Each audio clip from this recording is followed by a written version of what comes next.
بسم اللہ الرحمن الرحیم۔ ناظرین، آج کا تیسرا ولاگ مسائل و معارف توحید کا وسیع مفہوم، پیج وہی چل رہا ہے 406 یعنی 406، ولاگ نمبر 3۔ ناظرین، قرآن کریم کا ترجمہ، تشریح اور تفسیر آپ کی خدمت میں ہم پیش کر رہے ہیں۔ سورۃ الفاتح سے لے کر سورۃ البقرہ، پارہ اول تا پارہ تیسرا، رکوع 8واں۔ رائٹر ہیں اس کتاب کے مفتی اعظم پاکستان حضرت مولانا مفتی محمد شفیع صاحب رحمۃ اللہ علیہ۔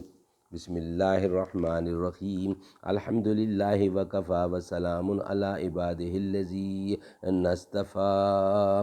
قال النبی صلی اللہ علیہ وسلم، خیرکم من تعلم القرآن وعلمہ۔ بہترین لوگ وہ ہیں جو خود بھی قرآن پڑھیں اور دوسروں کو پڑھائیں، سکھائیں، لکھائیں۔ ہمیں کم بخت احساس خودی اس در پہ لے بیٹھا، ہم اٹھ جاتے تو وہ پردہ بھی اٹھ جاتا جو حائل تھا۔ معارف و مسائل توحید کا وسیع مفہوم۔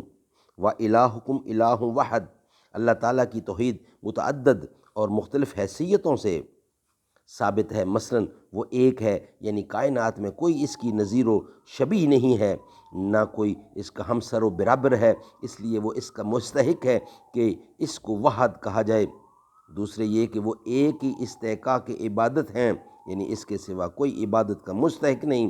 تیسرے یہ کہ وہ ایک ہے، یعنی ذی اجزاء نہیں، وہ اجزاء و احزا ہے، وہ اجزاء و احزا سے پاک ہے، نہ اس کا تجزیہ اور تقسیم ہو سکتی ہے۔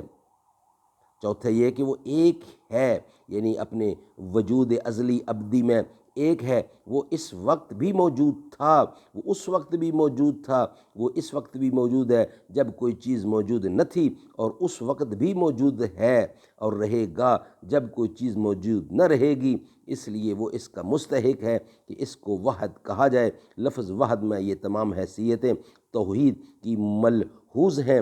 جساس اس کے بعد حق تعالیٰ کے وحد حقیقی ہونے پر تقوینی علامات و دلائل بتلائے گئے ہیں، جن کو ہر عالم و جاہل سمجھ سکتا ہے کہ آسمان و زمین کی تخلیق اور رات دن کے دائمی انقلاب اس کی قدرت کاملہ اور توحید کے واضح دلائل ہیں کہ ان چیزوں کی پیدائش اور بقا میں کسی دوسری ہستی کا کوئی دخل نہیں۔ سبحان اللہ۔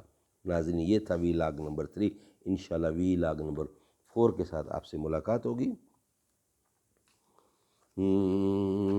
معراج پر نبی کو رب نے بلا لیا ہے اور لامقام اپنا جلوہ دکھا دیا ہے۔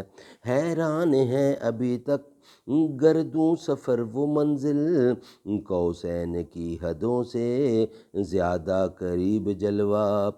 وہ نور رب سے مل کر مکے میں آ گیا ہے،